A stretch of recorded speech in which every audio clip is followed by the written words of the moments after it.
c'est la pause estivale, on sort d'un GP de Hongrie dont j'ai déjà parlé dans un Garage Talks précédent, et dans cette même vidéo, je vous demandais si vous vouliez qu'on parle un peu de la régression Ferrari, que ce soit celle pendant la course ou overall sur cette saison, et vous avez répondu par l'affirmative. Alors, me voilà. Et vie de ma mère, que si t'avais dit non, je serais quand même là. Voilà. Il y a un moment, il faut faire des vidéos. Voilà. J'avais pas d'autre sujet. Dire que c'est un sacré, j'allais dire bordel, mais le bon mot c'est plutôt mystère. Comment Ferrari, top team des top teams, présent depuis si longtemps sur la grille, est passé d'être une top team avec une exécution de top team à maintenant une équipe extrêmement fortunée avec une exécution tellement brouillonne qu'on dirait une midfieldeuse. Même si là j'exagère un poil. Donc on va de manière totalement superficielle et relax. C'est l'été après tout, je veux me casser le cul, il fait 400 degrés dans cette pièce. Jetez un coup d'œil à tout ça. Et petit rappel avant d'aller dans le vif du sujet que les Minia changent au 1er septembre. Jaune pour Garage Talks, rouge pour le car, ça ne change pas, et bleu pour les hors-série, donc ça pourrait être du sim racing ou moi qui parle du chat.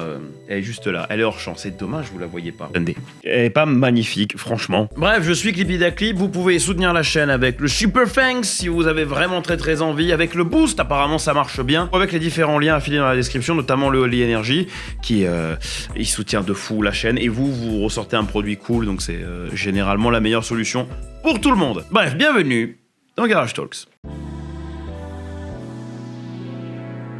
Alors, ce qui fait mal pour les fans de Ferrari actuellement, c'est à quel point on sent le potentiel de la voiture en fait. Parce que je suis très injuste quand je dis qu'ils ont une exécution de midfield. Le sprint à Shanghai, les 5 podiums pour Leclerc cette saison, ils sont seconds au général pour l'instant Ferrari. Littéralement best of the rest. Mais ça tient pas à grand chose. Déjà parce qu'il y a eu le double DSQ en Chine, souvenez-vous. Ensuite parce que Loulou ne gèle pas avec la voiture comme il le voudrait. Et surtout parce que Fefe, dans son exécution des week-ends, a trop souvent flirté avec le brouillon, et en Hongrie, c'était sûrement le pire. Enfin, le pire en termes de récompense par rapport au potentiel possible. L'exécution de la Q2, déjà, qui, si je mets tout de côté, a clairement desservi Hamilton bien plus qu'il ne le laisse entendre. On en parlait dans la vidéo en question, mais entre le trafic, direction du vent, l'évo de la piste...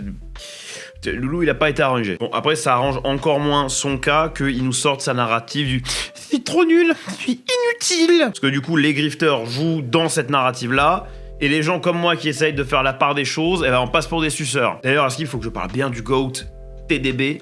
On m'a soufflé à l'oreille que ça aurait pu vouloir dire trou de balle. Et ce qui est bien, parce que c'est une vidéo où je prends presque plus sa défense qu'autre chose. Eh mais oui, mais les baltringues options suceurs font rarement la différence entre opinion et factualité. Donc... Et ensuite, en course, si les options stratégiques ont complètement desservi Hamilton, pour Leclerc, c'était un petit peu moins... clair.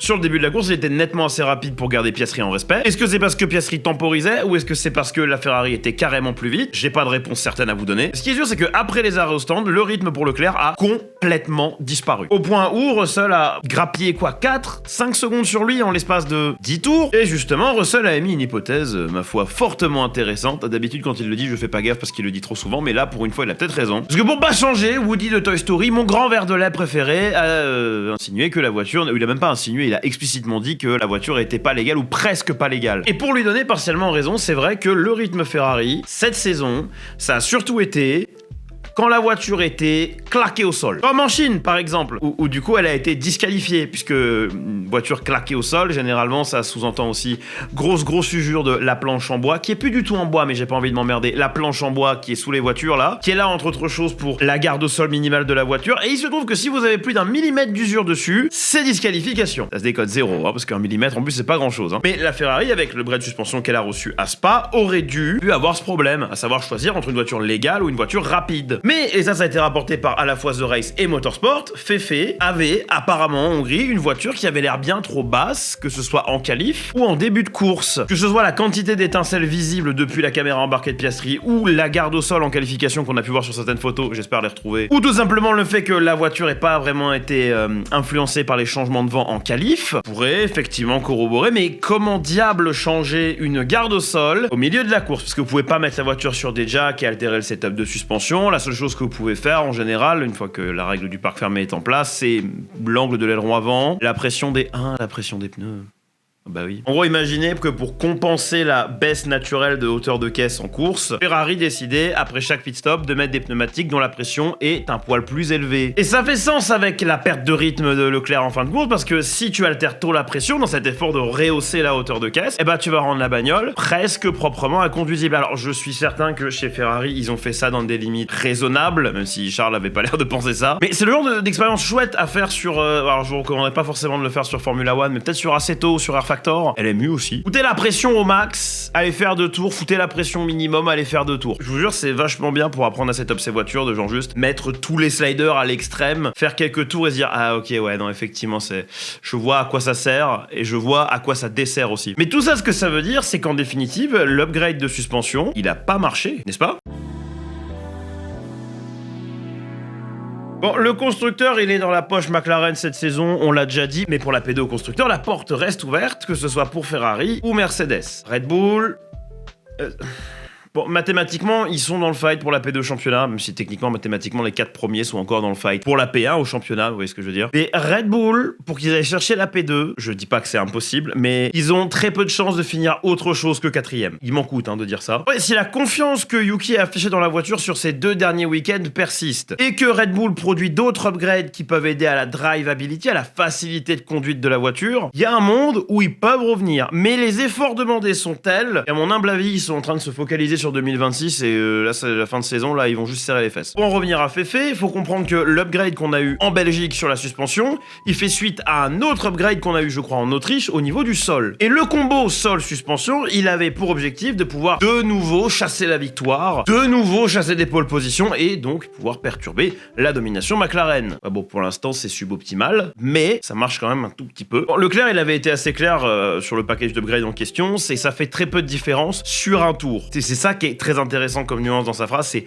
sur un tour. Donc sous-entendu, en qualif, effectivement, ça va pas aider des masses. Selon un certain média allemand, c'est pas plus d'un dixième. Automoto und Sport, dans le cœur des hommes. Ils sont forts sur les leaks, Automoto und Sport en plus. Genre, t'as envie de les croire, même quand ils racontent de la merde. Mais en fait, c'est le genre d'upgrade qui améliore la voiture sur la longueur d'une course, parce que sur un tour, un dixième, bon, vu comment la grille est serrée, en vrai, c'est beaucoup maintenant, mais sur un tour, un dixième, c'est pas tant. Sur la longueur d'une course, c'est beaucoup. Surtout si ce dixième en question, il vient parce que la voiture est soudainement plus facile pour le pilote et plus exploitable pour l'équipe. Et la vérité, ça a eu un impact bénéfique sur Charles. Lui-même qui s'était confié, je crois que c'était après la qualif à Silverstone, sur le fait qu'il avait l'impression de plus être à même à donner ce qu'il fallait donner en qualif, et bah depuis les upgrades, on voit qu'en qualif ça va beaucoup mieux, notamment en Hongrie, avec une pole qui sort de nulle part. Problème, actuellement, c'est que chez Ferrari, il n'y a pas que Charles. Si je reviens en Belgique, la perf de Lewis, elle fait vraiment pas le comparaison en fait, malgré tout l'encensement qu'il y a pu avoir. Parce que tu peux claquer 11 dépassements, te faire mousser par les fans et les médias qui parleront d'une overtaking masterclass. La voiture a largement plus dans le ventre qu'une P7 en course et une P15 en sprint. Surtout que dès que le sol s'était asséché et qu'il avait encaissé les jetons de son pari gagnant de passer sur les slicks beaucoup plus tôt, et la Ferrari était bloquée derrière une Williams. Et ça, je pas...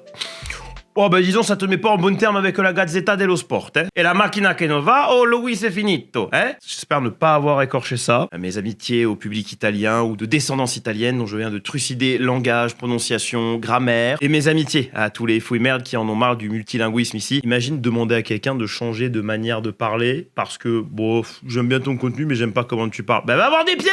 Sans revenir sur son mental en lambeau actuellement, Lewis, y a pas de problème avec des piélos, La tâche, elle est quand même ardue pour Loulou, même si on s'arrête juste à cette saison. Parce qu'il reste 10 courses pour revenir dans le fight et éviter à Féfé l'embarrassement de se faire coiffer au poteau en fin de saison, encore une fois. Et si on ouvre le dossier au-delà de cette saison, moi j'ai mimé l'ouverture du dossier, t'as un problème? Je suis vénère, faut que je me calme, je vais me prendre un petit olité glacé, je pense.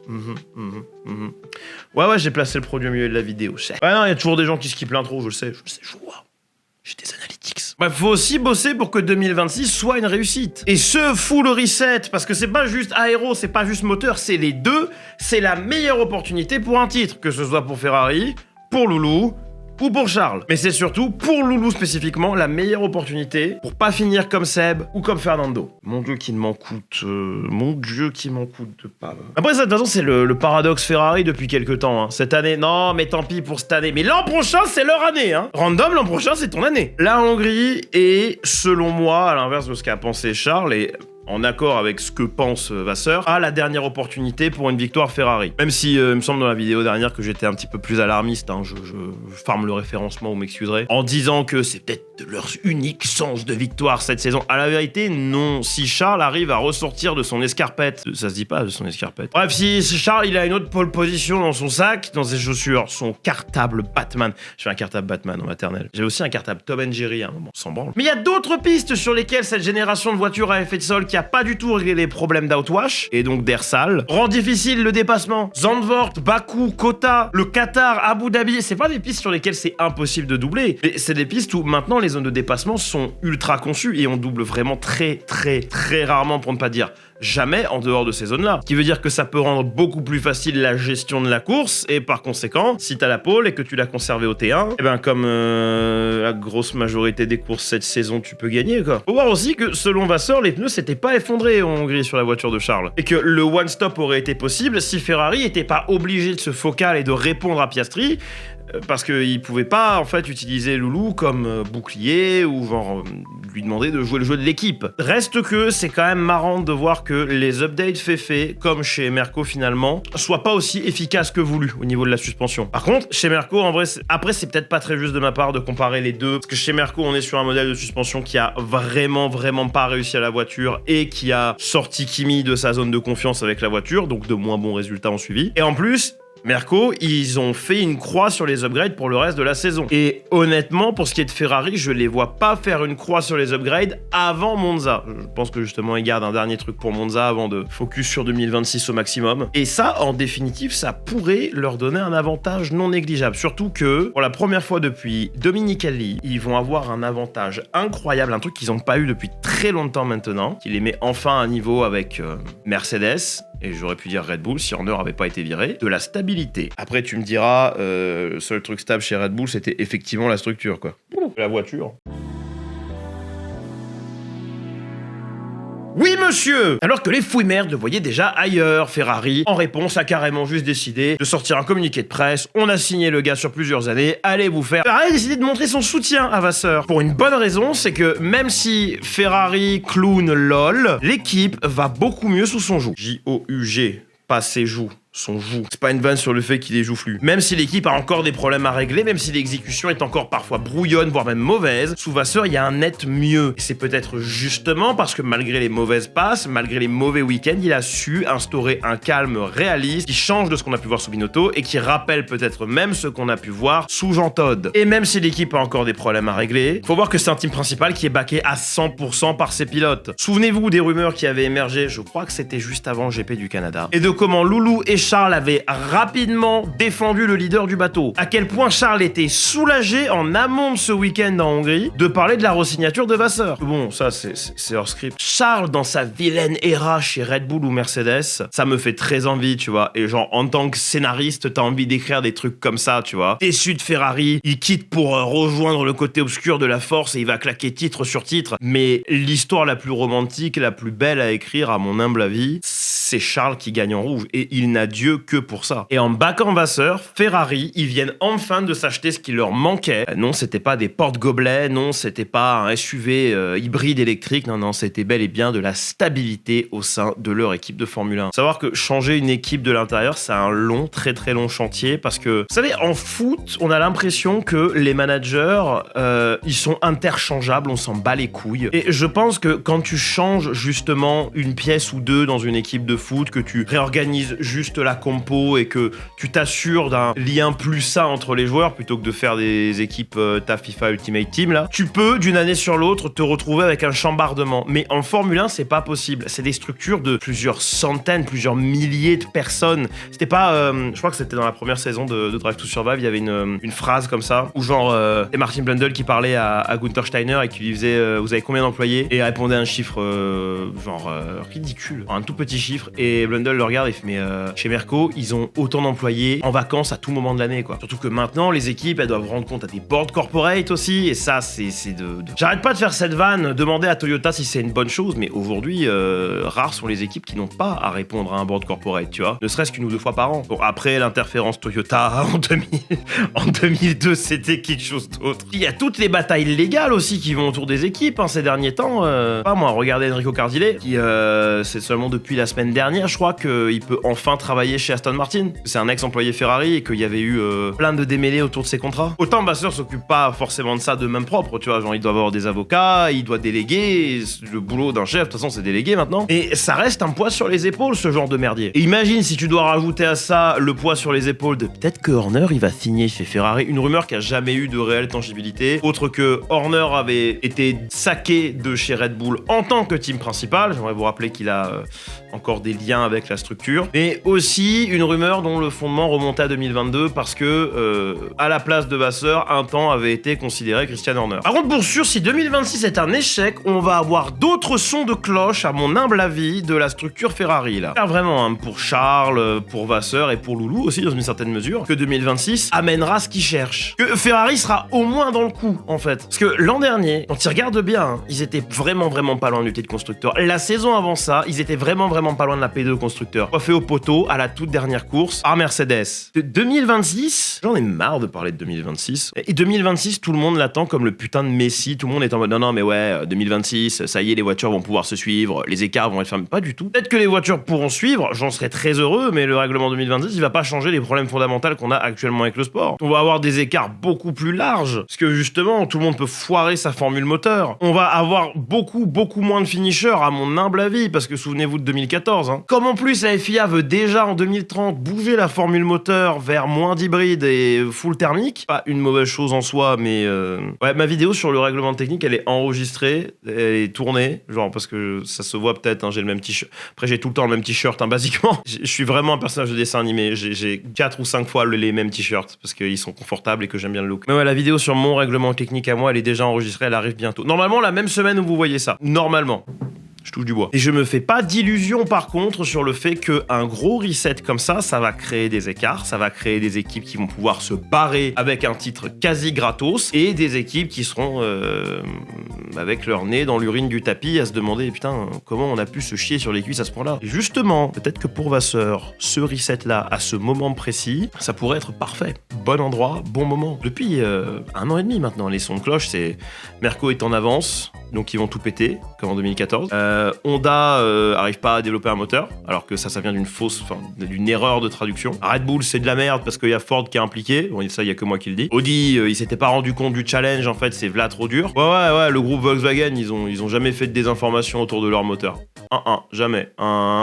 Et le truc, c'est que Ferrari, on n'entend pas parler. C'est rare qu'on n'entende pas Ferrari jacter, en fait, sur leur prouesse. Et je me demande justement si ça, c'est pas signé Vasseur, tu vois. C'est pas juste du Aimé Jacquet après 96 qu'on lui laisse le temps de bosser. Si l'année prochaine, je dois mettre mes pièces sur une équipe, et je dis pas ça uniquement parce que c'est romantique et c'est cool, je mets ma casquette de Nostradaclip là-dessus, mes pièces sont sur Ferrari. Pilote ou constructeur, je sais pas, il y a trop de variables. Et c'est pas ce que je veux, qu'on soit clair, parce que moi je reste un fan Red Bull Racing à la base. Donc même s'il y a un gros blason Ford Performance dégueulasse sur le capot moteur, et quand on est supporter dans la victoire comme dans la défaite. Bon, ici, ça va, hein, Sacramento Kings, Red Bull Racing. Bon, je me fous un peu du foot, mais par affection du daron, je continue à dire Saint-Etienne. Bon voilà, dans la victoire comme dans la défaite. C'est ça pour vous dire que je prends pas mes désirs pour des réalités. Si je dois mettre mes pièces sur une équipe l'an prochain, j'ai pas envie de les mettre chez Mercedes, j'ai pas envie de les mettre chez Red Bull, j'ai envie de mettre mes pièces chez Ferrari. Et si c'était le cas, si à minima il chopait un des 2 titres l'an prochain, ça forcerait les Rital à adouber, que dis-je, canoniser un autre français. Et on sait qu'ils nous aiment pas trop quoi. Merci beaucoup d'avoir regardé cette vidéo jusqu'au bout. C'était Clippy des Clips, vous me suivez absolument partout, ça s'affiche. Chauve dans la rue. Je donnais pas la spie, oui. Ah ouais. toute façon, air sale. Donc prends un virage, toi tu vas tout droit. C'est dommage. Vous pouvez nous rejoindre sur Twitch où on fait du vroom vroom de moins en moins de trucs mainstream en vrai. Genre là par exemple Formula One, on fera des Open Lobby F1 24 incessamment sous peu. Mais mode carrière sur F1 25, ça me fatigue un brin. Et comme c'est l'été, et comme il y a personne qui regarde, il y a de fortes chances que je sorte une vidéo sim racing d'ici bientôt, histoire de manifester, ou plutôt de coucher sur papier pourquoi je pense que de toute façon je ne suis plus public cible pour les Formula One et autres sorties annuelles de jeux de course comme ça. On est aussi sur Instagram, on fait les stories pour vous dire qu'on est en live à 19h sur Twitch, et des fois on sort des trucs de temps en temps. On a une chaîne secondaire où on poste pas grand chose dessus pour l'instant, mais il y a quelqu'un qui m'avait demandé en commentaire de la dernière ou de l'avant-dernière vidéo un tour du setup actualisé, parce que le dernier du coup date d'avant que je studioifie la pièce, donc ouais, ce sera sur cette chaîne là. Je mettrai le lien en description je pense. Et c'est à peu près tout. Encore merci d'avoir regardé la vidéo jusqu'au bout. C'était Clippy des Clips. Bisous.